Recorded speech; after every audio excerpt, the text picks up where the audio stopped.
Why are you lying back there, honey? Predators are looking for the weak ones. I put another V-fit in it. At my expense. Give me a break. It's going back to the shop. Good morning, I'm Lynn, and welcome to another day at Ewetopia Farms. Oh my God. We feel like we're still young again. In our mind, we think we're still in our 20s, 30s, 40s, 50s even. But when you do a hike like we did yesterday, oh my God, like it's bad enough with my knees wearing a brace, but my other knee today is killing me, and Arnie's sore too. We were pretty good for 8 kilometers, but the last 2 were killers. We're not young anymore. We want to be, but we're not. Anyway, let's go hobble around and do some chores today. First off the bat, we got Tommy fed here. Hi, Tommy. So not much happening in here this morning. Everybody's fed, eating, except for that ewe over there. Wonder if Arnie saw her. Why are you lying back there, honey? She doesn't look very comfortable.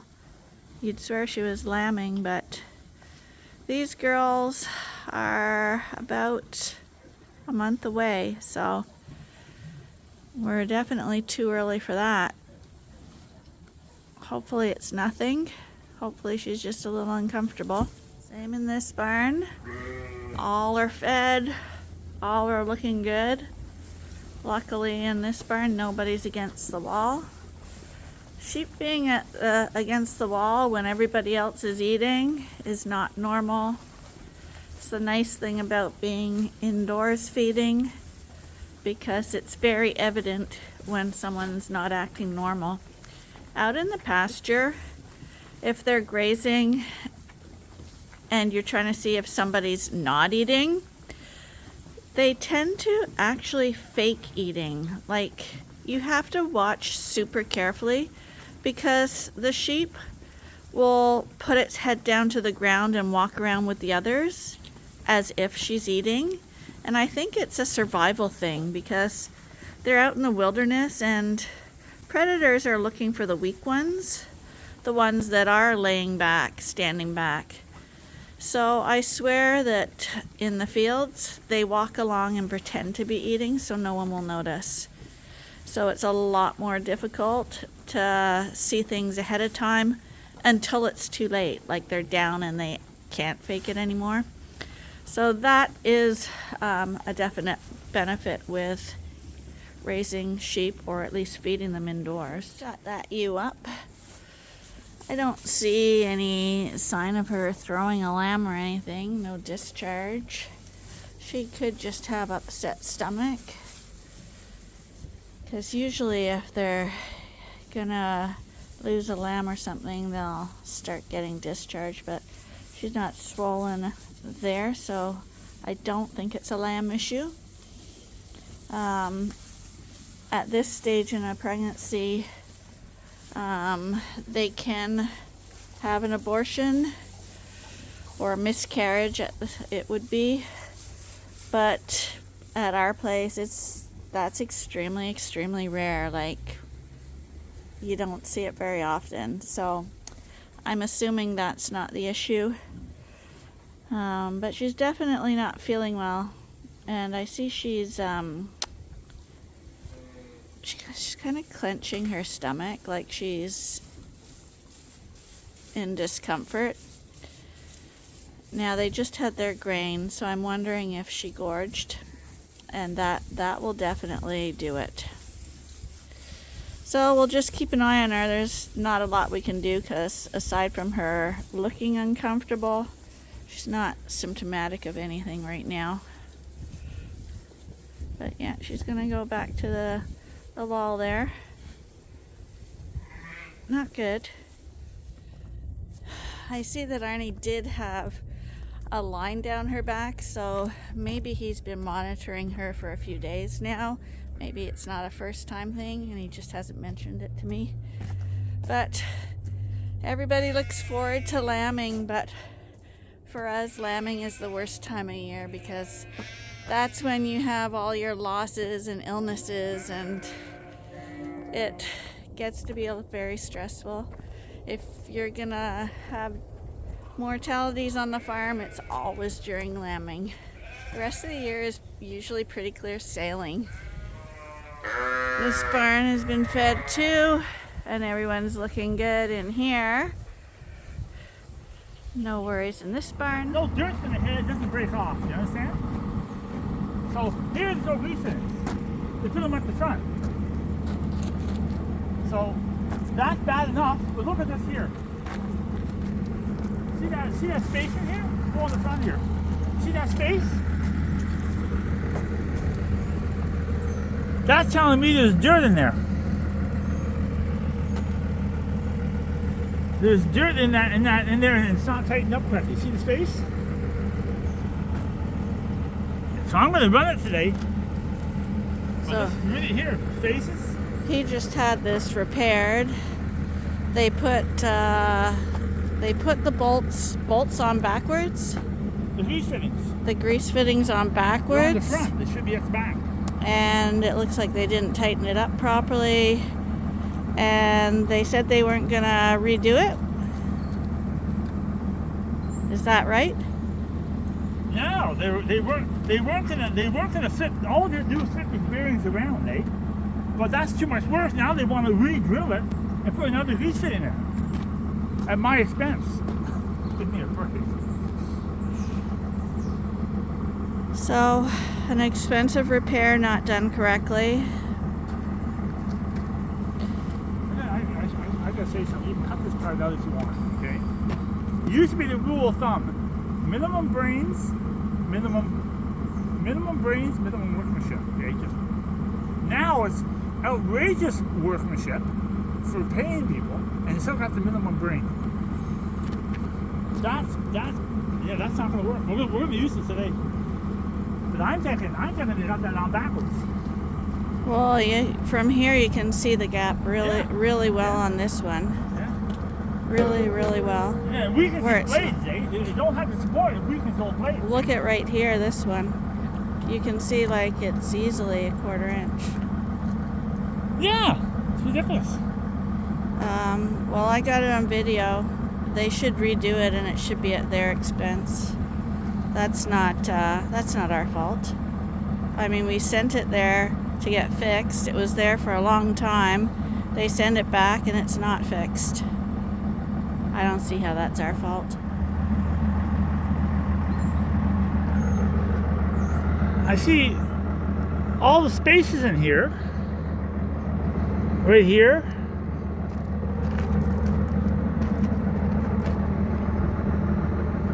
Right here. Right here. I'm thinking that's full of dirt and that's not tightened up correctly. I just paid for a repair there, but we're going to give it a go and see what happens. No, I'm a little tired of that. Like, I got a bill here coming. Like, you guys got to fix this. Like, what's the problem here? You want me to run it back to the shop again today? Take it apart? No, I'm going to use it today. If it breaks, you guys are going to have to pay for it. Because this is not done right at all. I don't know what the problem is here.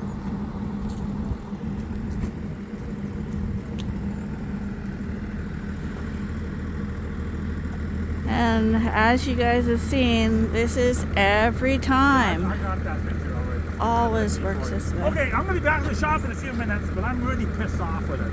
You got to get the job done right. What's wrong with you guys? I'll be there in a few minutes. So they basically told him that if he uses it today and he thinks it's not set up right, that they're not going to stand by it.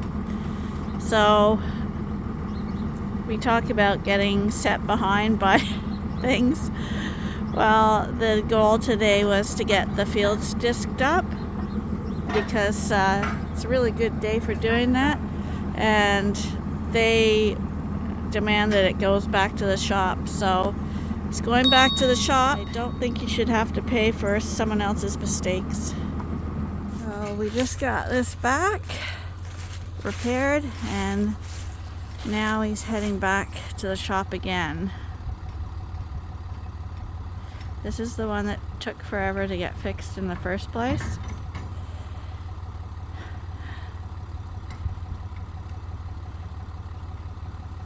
So the John Deere dealership is about a 15-minute drive down the highway from here. So it's not like it's that close either when you're pulling something like this. It's Arnie, and I just finished the door. I was going to work the fields today, but I'm had another problem with my offset that Lynn's going to tell you about. So we're not in the fields today, so I got to change my plans. So I got the door done. So remember, I built that latch right there. Works the slides across.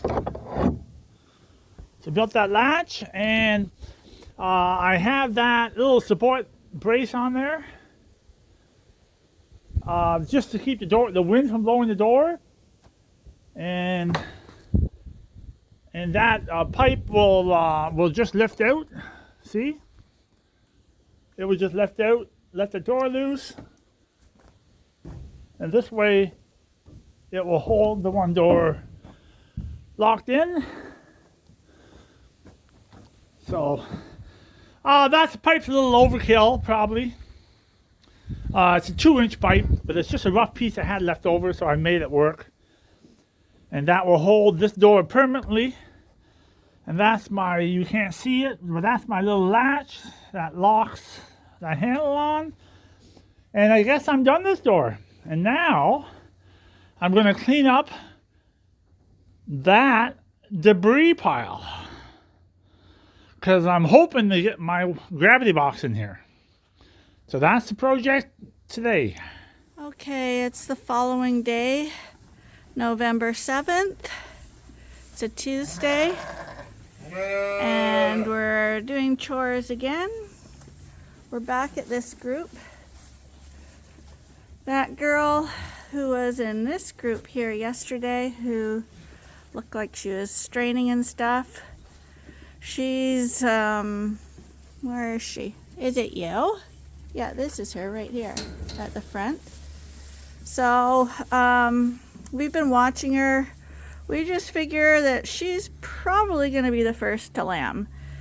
And that she's heavy in lamb and is feeling uncomfortable because we don't see any other issues with her.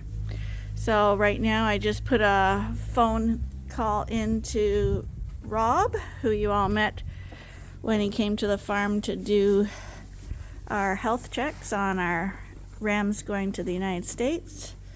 And we ordered some Glanvac 6 for them because about a month prior to lambing, all these girls require their shots, and those shots will cover their lambs from certain specific sheep diseases, clostridial diseases, plus caseus for about the first 8 weeks of life, because they'll get that immunity from the vaccine through the mother's milk, and plus it gives the mothers their yearly booster.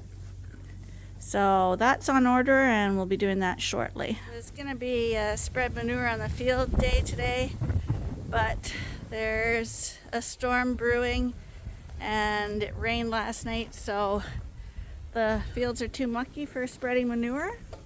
So the farmers that we are, we have to adapt. So I think today we're going to be heading to Carlton Place to deliver the last of our wool bags, because I don't know if I mentioned this, but on November 27th, a tour bus of 56 people are going to be coming by here, and we want to have everything all cleaned up by that time. They're coming from Grover. We feed our lambs Grover milk replacer and colostrum, so they thought we would be a good farm to come visit. The weird thing this morning is when we went to feed the kittens, no one came out. Not even our friendly one.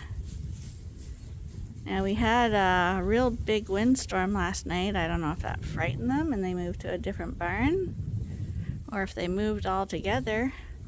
But this is the first time we haven't seen any of them. Very weird.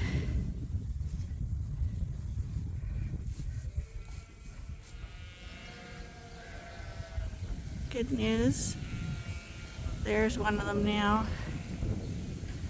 So they're probably still around.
Offloading the wool.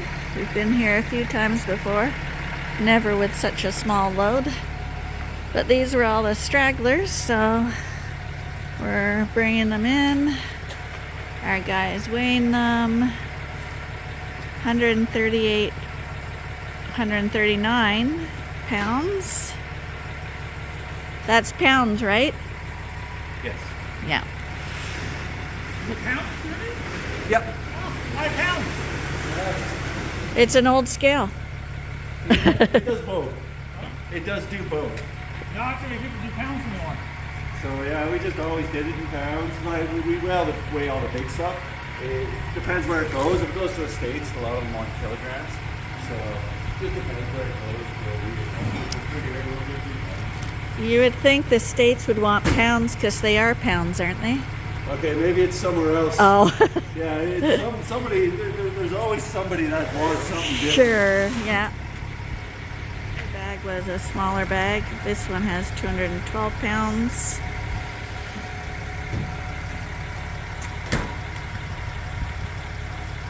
Keeps flickering between 212 and 221.5.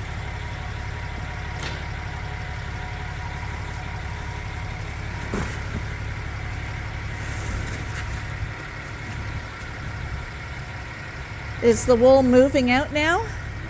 No. Not yet. Soon, I hope. We need it because we're out of space. We're packed. Yeah. Right, packed. This bag's 206. The second one was heavier. Because of all the lockdowns, not a lot of stuff got used up and produced with stuff, so that once everything got going again, they still have all their wool, so they don't. Sure. You know, so what do you do? Because I heard the UK can't move it either, and New Zealand, Australia. Yeah, everybody has stuff, right? Yeah. They're working off old surplus from being locked down for so long. Sure. So. You're going to be on YouTube now. Yeah, that's fine. Yeah. It's all good. I don't care. My criminal record's from when I was a kid. I just kidding. Yeah, I don't care. Okay, now we're just stopping to have some lunch here. I forgot to film the sandwiches we just had in this little cafe, tiny little place, but it had a 5-star rating, and the sandwich was to die for. And they've got homemade desserts, so we're just gonna grab some desserts too. So I got a homemade brownie. He didn't buy them in here, he makes them himself. Looks to die for, and I asked him to cut it in 4. And Arnie didn't get a baggie because he thinks he's gonna eat them all. And he got a date square. And it does look yummy. We're back home. I came outside to do the ending video, but it's actually brutally cold out there. So we'll say goodbye in here by the stove. Thanks for joining us again today. Hopefully you'll join us again tomorrow. Well, I guess we're doing every other day now, but I really am thinking of going back to the daily. YouTube said that you got less views by doing daily, and I'm not seeing my views increasing by not doing daily, so I don't know. What do you guys think? Would you take the time to watch every day? Or do you get kind of burnout from seeing us every day? Just curious what your thoughts are. Anyway, thanks for joining us today, and we'll see you later. Bye for now.